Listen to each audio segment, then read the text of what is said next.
All right, so we are here for part 2 this week. And our first section is called Packing.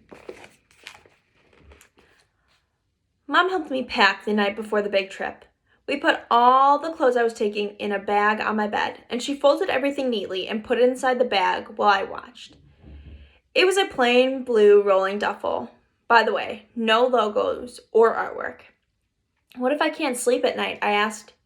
Take your book with you. Then, if you can't sleep, you can just pull it out with your flashlight and read for a bit until you get sleepy. I nodded. What if I have a nightmare? Your teacher will be there, sweetie. And she said, Jack and your friends will be there too. Can I bring Babbo? I said. That was my favorite stuffed animal from when I was little. A small black bear with a soft black nose. You don't really sleep with him anymore, do you? Mom said. No, but I keep him in my closet just in case I wake up in the middle of the night and can't go back to sleep. I could hide him in my bag and no one would know. Then let's do that, Mom nodded, getting Babbo from inside my closet. I wish they allowed cell phones, I said. I know, me too, she said. Though I know you're going to have a great time, Augie. You sure you want me to pack Babbo? Yeah, but way down there where no one can see him, I said. She stuck Babbo deep inside the bag and then stuffed my last few t-shirts on top of him. So many clothes for just 2 days. 3 days and 2 nights, I corrected her. Yep, she nodded, smiling. 3 days and 2 nights. She zipped up the duffel bag and picked it up. Not too heavy. Try it. I picked up the duffel bag. It's fine, I shrugged. She sat back down on the bed. Hey, what happened to your Empire Strikes Back poster? Oh, I took that down ages ago, I answered. She shook her head. I didn't notice that before. I'm trying to, change my image a bit, I explained. She smiled, nodding like she understood. Anyways, honey, you promise you won't forget to put the bug spray on, okay? On your legs, especially when you're hiking through the woods. It's right there in the front compartment. I nodded. And put on your sunscreen. You don't want to get sunburned. And don't, I repeat, do not forget to take your hearing aids off when you go swimming. Would I get electrocuted? No, but you'd be in real hot water with your daddy because those costed a fortune, she laughed.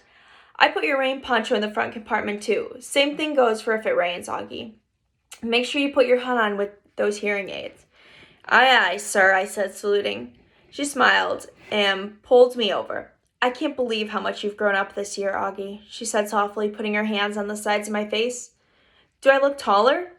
Definitely, she nodded. I'm still the shortest one in my grade. I'm not really even talking about your height, she said. Suppose I hate it there? You're going to have a great time, Augie. I nodded.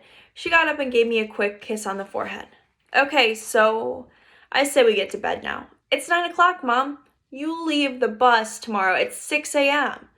You don't want to be late. Come on, chop chop. Your teeth brushed? I nodded and climbed into bed. She started to lie down next to me. You don't need to put me to bed tonight, Mom, I said. I'll just read on my own until I get sleepy. Really? She nodded, impressed. She squeezed my hand and gave it a kiss. Okay, good night then, love. Have sweet dreams. You too. She turned on the little nightlight beside my bed. I'll write you letters, I said as she was leaving, even though I'll probably be home before you even get them. Then we can read them together, she said, and she threw me a kiss. When she left the room, I took my copy of The Lion, the Witch, and the Wardrobe off the night table and started reading until I fell asleep.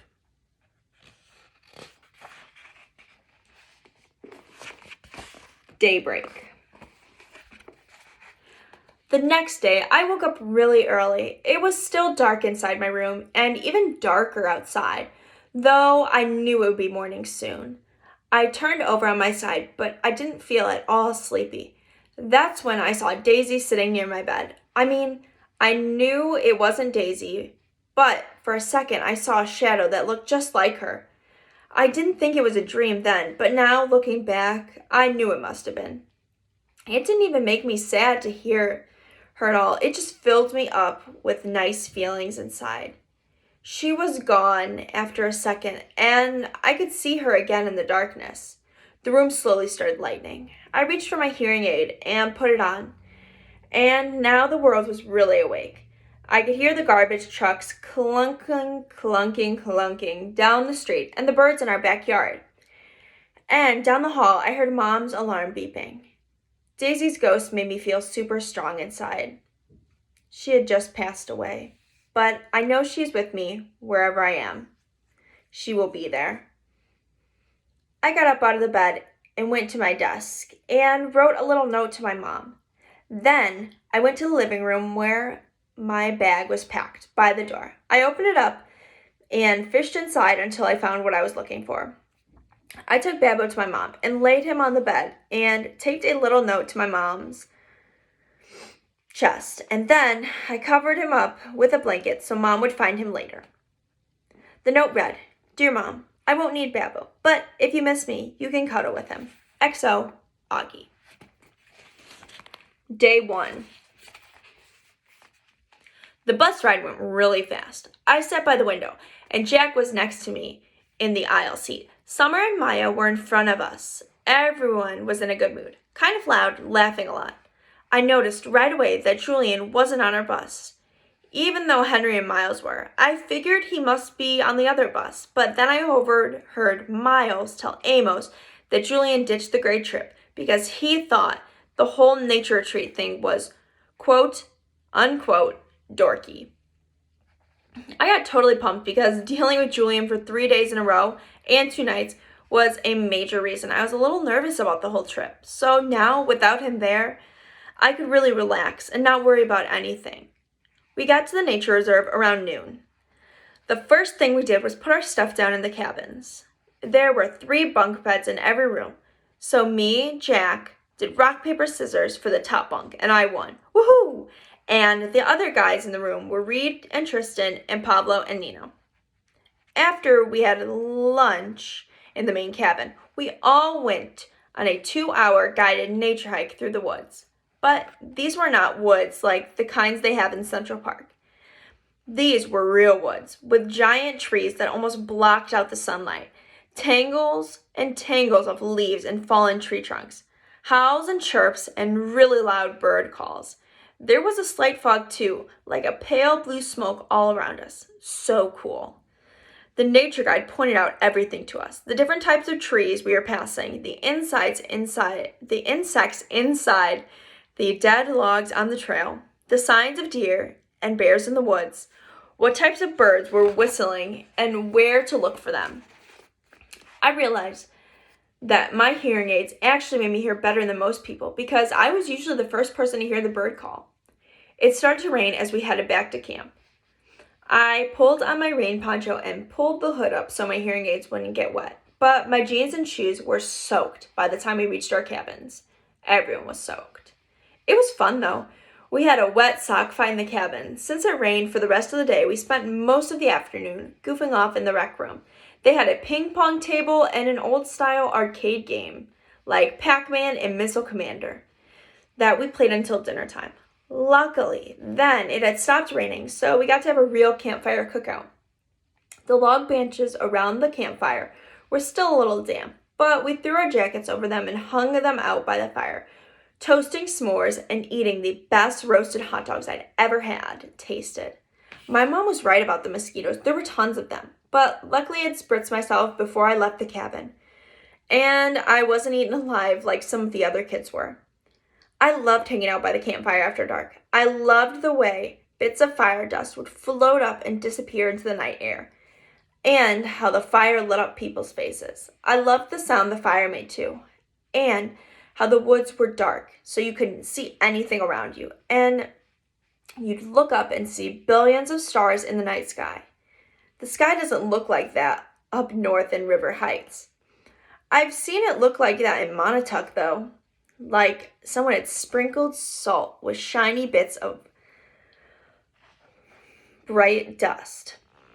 I was so tired when I got back to the cabin that I didn't even need to pull out my book to read. I fell asleep almost as fast as my head hit the pillow. And maybe I dreamed about the stars. I don't know. The fairgrounds. The next day was just as great as the first day. We went horseback riding in the morning, and in the afternoon, we rappelled up some ginormous tree with the help of the nature guides. By the time we got back to the cabins for dinner, we were all really tired again. After dinner, they told us that we had an hour to rest, and then we were going to take a 15-minute bus ride to the fairgrounds for an outdoor movie night. I hadn't had the chance to write a letter to Mom and Dad and Via yet, so I wrote one telling them all about the stuff we did that day and the day before. I pictured myself reading it to them out loud when we got back, since there was just no way the letter would get home before I did. When we got to the fairgrounds, the sun was just starting to set. It was about 7:30. The shadows were really long on the grass, and the clouds were pink and orange. It looked like someone had taken sidewalk chalk and smudged the colors across the sky with their fingers. It's not that I haven't seen sunsets before in the city, because I have. Slivers of sunsets between buildings, but I wasn't used to seeing this much sky in every direction. Out here in the fairgrounds, I could understand why ancient people used to think that the world was flat and the sky was a dome that closed the top of it. That's what it looked like from the fairgrounds, in the middle of this huge open field. Because we were the first school to arrive, we had to run around on the field all we wanted until the teachers told us it was time to lay in our sleeping bags on the ground and get good viewing seats. We unzipped our bags and laid them down like picnic blankets on the grass in front of this giant movie screen in the middle of the field. Then we went to the row of food trucks parked at the edge of the field to load up on snacks and sodas and stuff like that. There were concession stands there too, like at the farmer's market, selling roasted peanuts and cotton candy. And up a little farther was a short row of carnival-type stalls, the kind where you can win stuffed animals if you throw a ball into a basket. Jack and I both tried and failed to win anything, but we heard Amos won a yellow hippo and gave it to Zima. That was the big gossip around, the jock and the brainiac. From the food trucks, you could see the corn stalks in the back of the movie screen. They were covered about a third of the entire field. By the time the other school's buses pulled into the parking lot, we were back in our spots on our sleeping bags, right smack in front of the screen, the best seats in the whole field. Everyone was passing around snacks and having a great time. Me and Jack and Summer and Reed and Maya played Pictionary. We could hear the sounds of the other schools arriving, the loud laughing and talking coming from kids from the field on both sides of us, but we couldn't really see them. Though the sky was still light, the sun had gone down completely, and everything on the ground had turned a deep purple. The clouds were shadows now, too. We had trouble even seeing Pictionary cards in front of us. Just then, without any announcement, all of the lights at the ends of the field went on at once. They were like big, bright stadium lights. I thought of that scene in Close Encounters when the alien ship lands and they're playing the music. Da-da, da-da. Everyone in the field started applauding and cheering like something great had just happened. Be kind to nature. An announcement came over the huge speakers next to the stadium lights. Welcome, everyone. Welcome to the 23rd annual Big Movie Night at the Borewood Nature Reserve. Welcome, teachers and students from MS42, the William Heath School. A big cheer went up on the left side of the field. Welcome, teachers and students from Glover Academy. Another cheer went up, this time from the right side of the school, or from the field. And welcome, teachers and students from the Beecher Prep. Our whole group cheered as loudly as we could. We are thrilled to have you as our guests here tonight, and thrilled that the weather is cooperating. In fact, can you believe what a beautiful night it is? Again, everyone whooped and hollered. So, as we prepare for the movie, we do ask that you take a few moments to listen to this important announcement. The Borewood Nature Reserve, as you know, is dedicated to preserving our natural resources and the environment. We ask that you leave behind no litter, clean up after yourselves, be kind to nature, and it will be kind to you. We ask that you keep in mind as you walk around on the grounds. Do not venture beyond the orange cones at the edge of the fairgrounds. Do not go into the cornfields or the woods.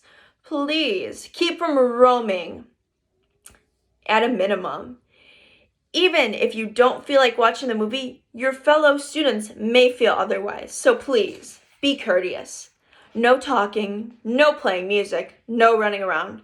The restrooms are located at the other side of the concession stand.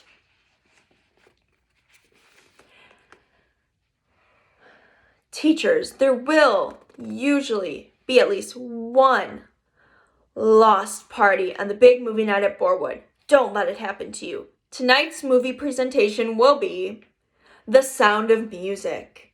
I immediately started clapping, even though I'd seen it a few times before, because it was Via's favorite movie of all time. But I was surprised that a whole bunch of kids, not from Beecher, booed and hissed and laughed.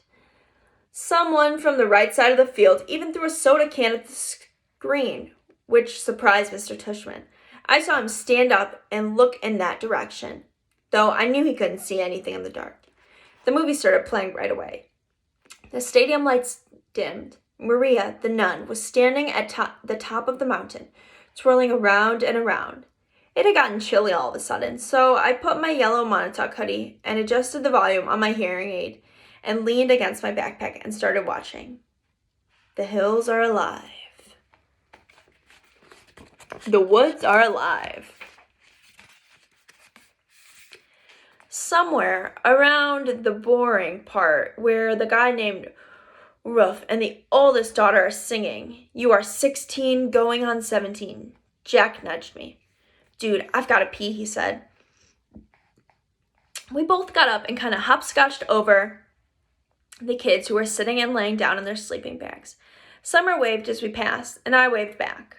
There were a lot of kids from other schools walking around by the food trucks, playing carnival games, or just hanging out. Of course, there was a huge line for the toilets. "Forget this. I'll just find a tree," said Jack. "That's gross, Jack. Let's just wait," I answered. But he'd headed off to a row of trees at the edge of the field, which was past the orange cones that we were specifically told not to go past. And of course, I followed him. And of course, we didn't have our flashlights because we forgot to bring them. It was so dark now that literally we could not see 10 steps ahead of us. Luckily, the movie gave off some light, so when we saw a flashlight coming towards us in the wood, we immediately knew that it was Henry, Miles, and Amos. I guess they hadn't wanted to wait in line for the toilets either. Miles and Henry were still not talking to Jack, but Amos had let go of that war a while ago, and he nodded to say hello to us as we passed by. "Be careful of the bears," shouted Henry, and he and Miles laughed and walked away. Amos shook his head at us. "Don't pay attention to them." Jack and I walked a little farther until we were just inside the woods. Then Jack hunted around for the perfect tree and finally did his business, though it felt like he was taking forever. The woods were loud, with strange sounds and chirps and croaks, like a wall of noises coming from the tree. Then we started hearing loud snaps, not far from us, almost like cap gun pops that definitely weren't insect noises. And far away, like in another world, we could hear raindrops on roses and whiskers on kittens. That's much better," Jack said. "Now I have to pee," I said, which I did in my business in the nearest tree. No way I was going farther than Jack did.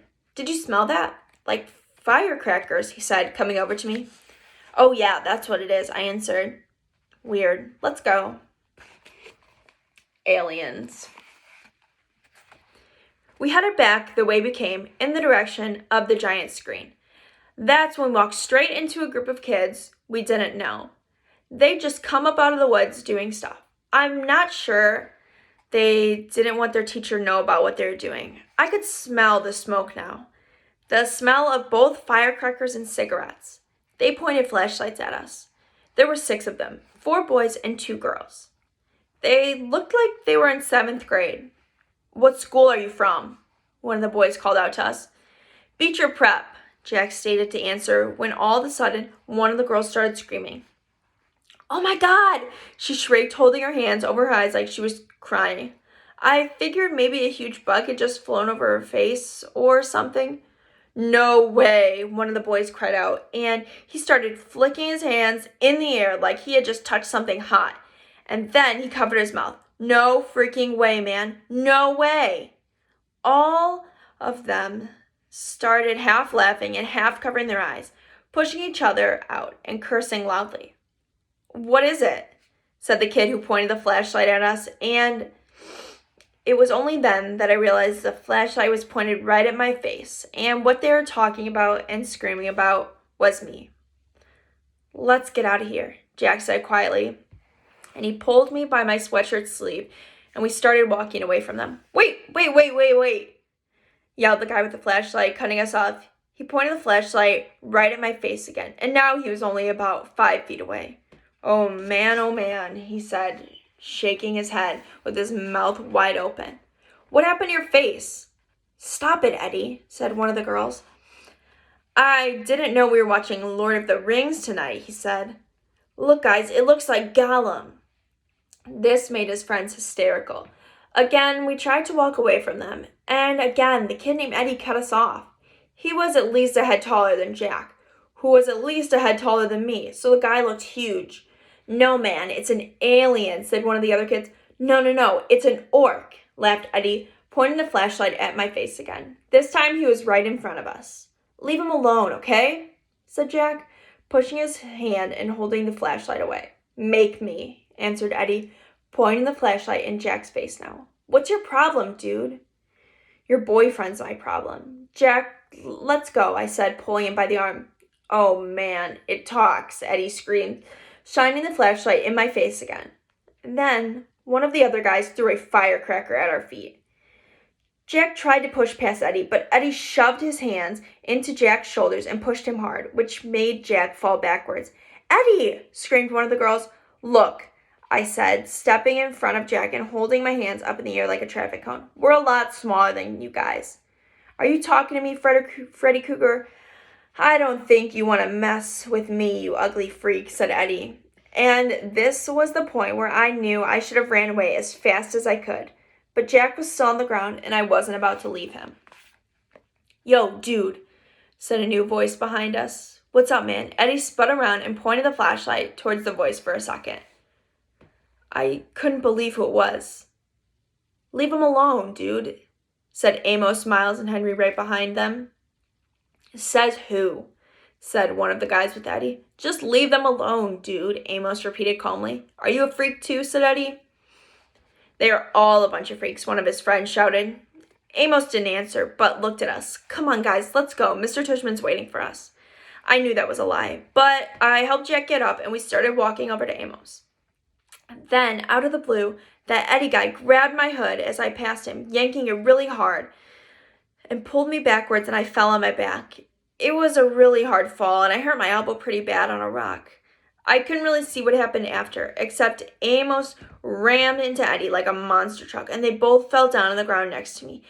Everything got really crazy after that. Someone pulled me up by my sleeve and yelled, "Run!" And someone started screaming, "Get him!" at the same time. And for a second, I actually had two people pulling on my sweatshirt sleeves in opposite directions.